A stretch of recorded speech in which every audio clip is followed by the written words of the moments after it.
But once in high school, I heard a recording of Rostropovich playing the Shostakovich First Cello Concerto, a piece that had been written for him. And I was struck at just how wonderful, how clean, how clear his playing was. And partly I think it was the recording technology, because what we had from cellists in the past, Emmanuel Foreman and even Casals, was not quite as clean. But there was also something about his cello playing that jumped right across the medium. It jumped out of the speakers. And I thought, this is a cellist that I can admire, and I would like to hear him more, in the future. But at the time, I was very involved in my own cello playing. So later on, when I got to Eastman, I found many other cellists who admired Rostropovich very much.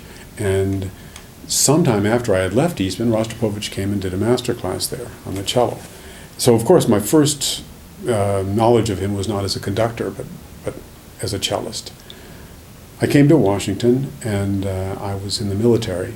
I spent 4 years playing chamber music in the White House, President Nixon, and then later on President Ford. And it was an exciting time in Washington, because Rostropovich, during my time there, came as the music director of the National Symphony Orchestra. And when I investigated this, it turned out that there had already been 2 auditions, and Rostropovich hadn't found anybody they liked. I thought, I would just like to play for this master. This would be a chance for me to meet him. And the first time I met him, when he came up to hug me after the audition, the first time I was that close to him, I got a real close look at his eyes, his piercing blue eyes, and I thought, there's a lot going on there, a lot more than it would seem. This is not just a jolly fellow. This is a genius here, and you could see it through his eyes. You could see the soul of a great musician, just as he talked. Shortly after that, I joined the orchestra, and we had a rehearsal of the Beethoven Fifth Symphony.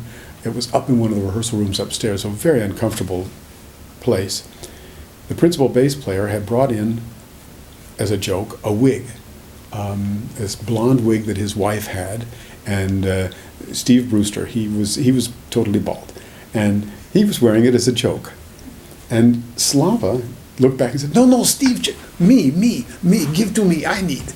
And so they passed up this wig, and Rostropovich, at the beginning of the rehearsal, put on a big blonde wig. And there he looked like Elvis Presley. All of a sudden, it was such a strange. Well, of course, everybody was screaming with laughter at this sight of Rostropovich. But it was this lighthearted side of the man, the human side, and just juxtaposition of the 2 views of Slava right there, in a very short time in the audition. And my first impression of him as a very thoughtful genius, and then there was the man joking. And for one thing, we as cellists especially knew how involved he was in music. And I often felt that when he was on the podium, it was as if his instrument became the orchestra. And where he absolutely knew his limits and capabilities on the cello, and he would always go as far as he could push himself to draw the sound from the cello. Sometimes he would get so involved in the effect that he wanted to create that he would, I wouldn't say forget, but he would draw out from the orchestra perhaps even more than was possible. We always went with him as far as we could go, but I remember there were moments when you have only a finite length of bow, and Slava, now you've run out of bow because he's held a chord very long, and now he wants a crescendo. And so we all learned to plan ahead with Slava, because he expected more from you sometimes than you even knew that you had to give. One of the things that I remember so well is seeing him on the podium weeping. And I would begin to weep when I would see him. It was often when we were playing a piece by Prokofiev or Shostakovich, or Britten, one of the composers that he was associated with, his friends. But also it could happen in the Tchaikovsky symphony. It could happen in a great Russian work or in Beethoven, that Slava would get emotionally involved in the music. And I believe that certainly came across when he was playing the cello, but also many audiences would feel that. Even when we on the stage were saying, oh, this is just so difficult. It's so difficult to play this. It's too slow, just too slow. If you define conductor as one who can draw from the orchestra what he needs or what he wants, then Slava was a great conductor. The performances that I can remember, wonderful performances, it's so many of them with Slava, and I think with conductors who I found much more easy to follow and perhaps more predictable. I don't remember as many great performances with them, performances that I felt like I have been out there among the stars. I have traveled. My soul has walked with the composer. This is another one of Slava's stories. With Slava, I think part of his secret of drawing out the members of the orchestra was the connection, the human connection that he would make with people, members of the orchestra. So often critics and audiences would come to a performance with an expectation of, okay, this is the way this piece should sound because this is the way I've always heard it.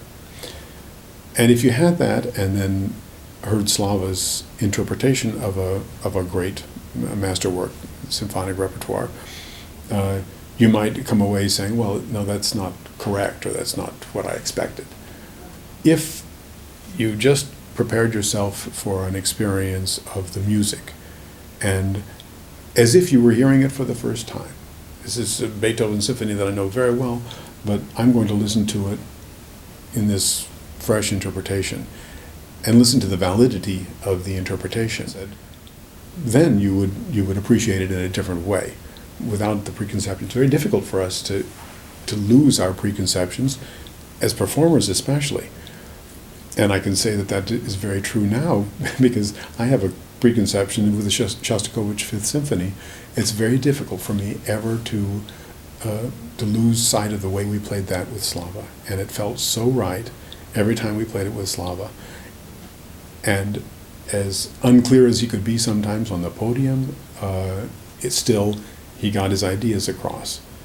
The idea of pouring his emotional power into a single note, when he talked to us in the orchestra about that, and I was often aware of how important it was to him, the way we looked as we performed also, and how the performance begins when you come on the stage. Slava would always leap onto the stage. He wanted the audience, from the first moment that he came to the stage, to see how eager he was to go out there.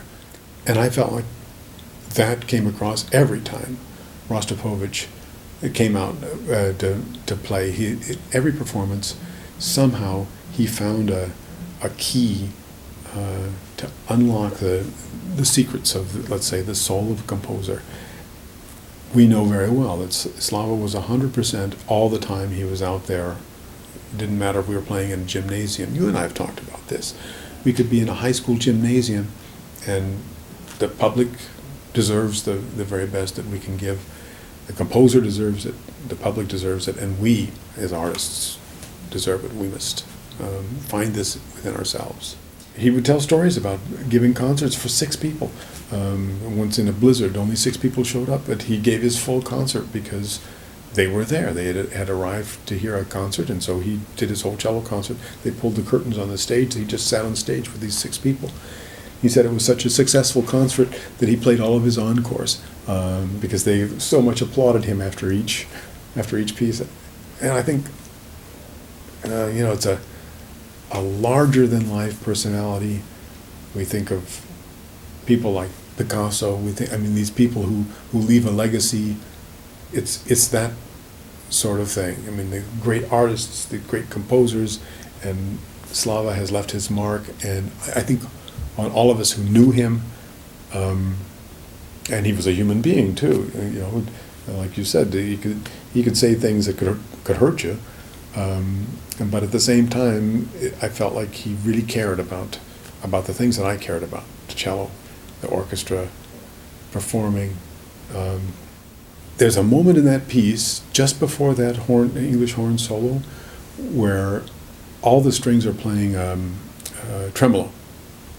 And Slava insisted that all of us play this tremolo at the frog of the bow. It's very awkward to play a tremolo at the frog of the bow. Technically, it's very awkward. Uncomfortable. It's a very loud tremolo. But then, just before this clears for the English horn solo, Slava wanted everybody to draw their bows to the very tip, and then play pianissimo at the very tip of the bow, the other end of the bow. Even the cellos, he wanted us all to be, and we were sitting, as you remember, on the outside at that time. We were sitting on the edge of the stage. Well, I didn't quite understand it, but we all did it because Slava demanded it. Then somebody came to a performance, and I saw them afterwards, and everybody talked about how exciting it was, this moment in this Shostakovich symphony, when there was this sea of bows that were all waving around up above, and suddenly gone. The sound was gone, and all they heard was this kind of shimmer, and then out of this English horn solo, and people couldn't stop talking about it. The physical aspect of a performance, live performance, was very important to Slava, what it looked like. And the leaping out on the stage, I think, was very much a part of that. When you came to Slava's performances, live performances, it was a different experience than hearing him on recordings. His recordings were wonderful, just perfect cello playing, and with the orchestra, he would always make sure that everything was just right before it went out on a recording. But to really experience Slava as a performer, you had to be there for a live performance. When you saw him concentrating all of his focus on one note or one solo part, we saw that all the time with that. It could happen. He'd look back and say, "Glenchik, this fingering maybe not so good," or "Glenchik, I think you find another fingering for this passage." And he was very supportive of the cello section, but it was a little bit alarming sometimes to have him looking back and make a comment on a bowing or a fingering, or to say, maybe you look that passage over a little bit because I can tell. Slava then turned to the cello section, smiling, and said, "My dear friends, I not expect you to play all the notes at my tempo. I know is impossible. All I ask is, when I see the music going up in my score, I want to see the hands going up. When the music goes down in my score, I want to see the hands." I think he was commenting on the fact that a lot of us were just sort of moving around wherever. Slava was very proud of the fact that with the new work, that he would be able to find in it what makes this work click, what makes the work tick, and what is the composer trying to say with this piece. And whether it was with, once again we come back to conducting technique, I don't think that made that much importance for the effect of the work. And when Slava was on the podium, there was an electricity there that we felt. Slava approached every piece. It was not what other people have done with it, or what is the accepted view of the way this piece should be performed. Rather, I'm looking at this as if Bach handed me this piece of music, and now I have to somehow bring it up off the page. He painted with a bold brush. He used vivid colors in his palette, and I think that was his approach to life. But it was also his approach to music. When you become a musician in an orchestra, partly you have to accept the fact that you're going to be one of a larger group of people, but also I think Slava wanted to encourage each individual member of the orchestra to maintain a connection with their musical identity. Slava would always say to me, "Glenchik, you're so organized. And I think he wanted my help organizing things for these students, but part of that job was to be there every time that he would talk to them about cello playing. And it was just Slava, the student, somebody at the piano, and me in the room, and I felt like I was a fly on the wall. Don't swat me. But just being able to hear him talking about cello playing on the level that he would talk about it to another artist. And it was not just cello playing, but it was performance. It was in the orchestra, it was conducting. And I could see how important it was to him to know all the parts. And in cello playing, he would often talk about this, here you're playing with a oboe, and oboe cannot go down as quiet as a clarinet. When you're playing a melody line with a clarinet, you can play much softer because the clarinet can follow you down to that dynamic level.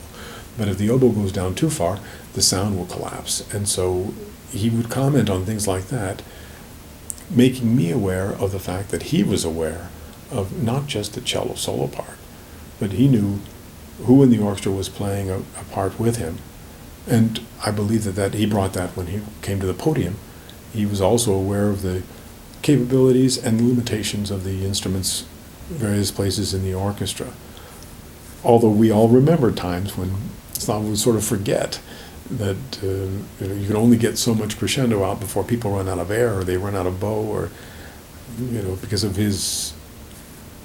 I always found myself trying to save a little extra bow just in case Slava wanted that extra thing. His legacy as a humanitarian, his legacy as I think we aren't even aware of all of his legacy. Certainly there's a lot of, for those who have money to contribute at the Kennedy Center, there's a Rostropovich fund. There are charities set up in Russia now for Rostropovich. There were just so many things, and that's just on that level. There's also Shostakovich first cello concerto, Prokofiev Symphony Concertante. I mean, Dutya. You go through this Benjamin Britten, many things that he actually extorted from composers, and he insisted that they write music for the cello. And now we have these great works in our repertoire. Who else can we point to who is in so many works that were written for, premiered by? Slava was a force of nature in that way. And then there's the orchestral repertoire also that he's enriched. That not as much as the cello repertoire, but I think still what we were talking about with composers, they would write for him because they knew that he would take a very serious commitment to presenting their works in the best possible way. Well, everything. I mean, everything that he said, to incorporate it. Technically, Slava never talked, even to Wendy. He didn't talk that much about technical things. He would just say, "Do it." And here's the effect that you find some way to make it sound like this. It needs to be softer. It needs to be faster. It needs to be louder. I remember once that he said to Wendy, "There's too much action in your left hand. I can actually hear the fingers." It was a very fast passage, and she wanted clarity, and he said, "It shouldn't be that clear. It needs to be a little bit." It was in a Dutya, 3 strophes, and he said that it needs to be more like the wind coming through. And so that was actually a technical comment. I found myself wondering, wow, how do you do that? Because you learn how to play with clarity. Wendy was able to do it. I mean, she just sort of softened the pads of her fingers, and it was a different sound. But things that I remember once in the third movement of the Brahms F major cello sonata. It begins with this piano, and Slava said to the pianist, "This is too certain, this is too, here, let me help you." He went over, and we were in his studio, and he turned off the light. And the pianist said, "Well, Slava, I can't." Oh, he said, "Okay, all right, here." And he turned on the light for a second, and look at the notes. "Okay, now." And turned off the light again. So the pianist played this thing for a moment in the dark, and the sound was completely different. It was much less poundy and much more going from note to note. And Slava said, this is the sound that we need. We need, so it is not as up and down, but it has a more horizontal feel to it. I mean, personally, I can't talk too much about it. I tried to talk once in a radio program and I started to weep. So, I can't, there are things that, he affected us as cellists in ways that I think we might not even know. We hear his recordings and now they're just part of our lives. His interpretations, meaningful performances on the podium. And I have to say, one of them was the Red Square. One of them it was a very strange time because it was February. It was in the middle of Red Square, and it was very cold. People were worried about their instruments cracking in the cold. We were all bundled up to go out there. But the management, I remember we had a meeting of the orchestra, and there were some people saying, we shouldn't be going out there because we won't be able to play that well. But most of us felt this is something that we need to do because all these Russian people are going to come, and it was just jammed. I remember looking out there from one end to the other. There were people lined up in the streets, and there was Slava, dressed up in his suit, and he wasn't bundled up or anything like that, with his hair blowing every which way in the wind, and we played. It was just such an excitement and an electricity, and that was Slava. That feeling of touching greatness, I think that's what we felt with Slava as cellists and as members of the orchestra. Even if we came off a stage shaking our heads and saying, well, boy, that was really slow, or I couldn't follow Slava tonight, and what was he doing, and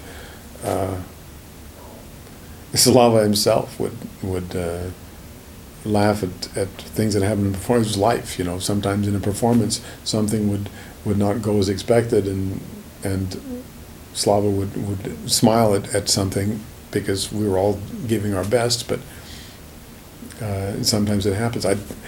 He didn't lose his humanity out there, but his commitment remained the same. And yes, I think you're very correct to say he changed my life as a cellist.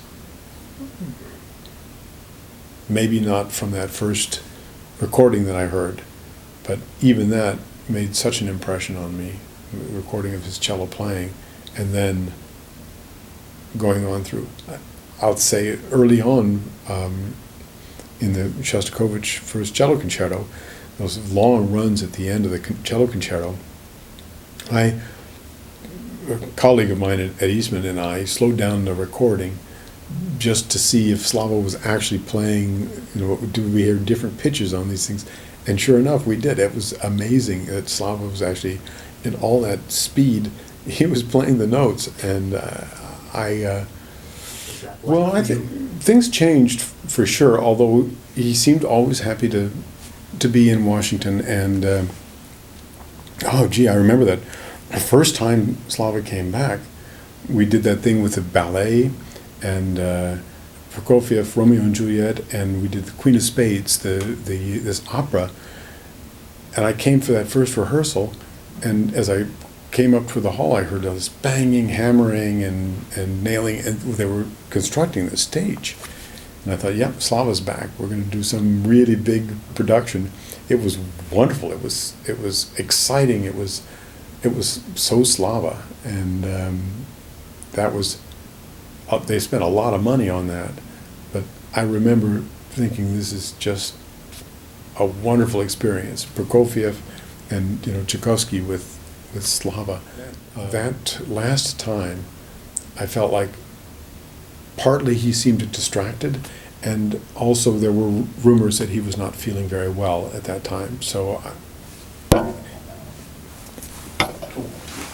it's hard to tell. It's hard to tell how much of that. Yeah, the things that you mentioned, Leonard Rose, and it seemed to me that Slava admired Leonard Rose very much and especially some of the things that Leonard Rose would say about the painting with the with the bow and the colors that one would produce on the cello. I think that was something that Slava believed in.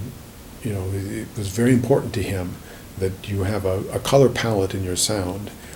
And from talking to Leonard Rose students, I have heard that often mentioned, that was a big point for him, that cello playing should not just be monochromatic, and it should not just be about technical correctness, but there also has to be this soul that comes through the cello playing.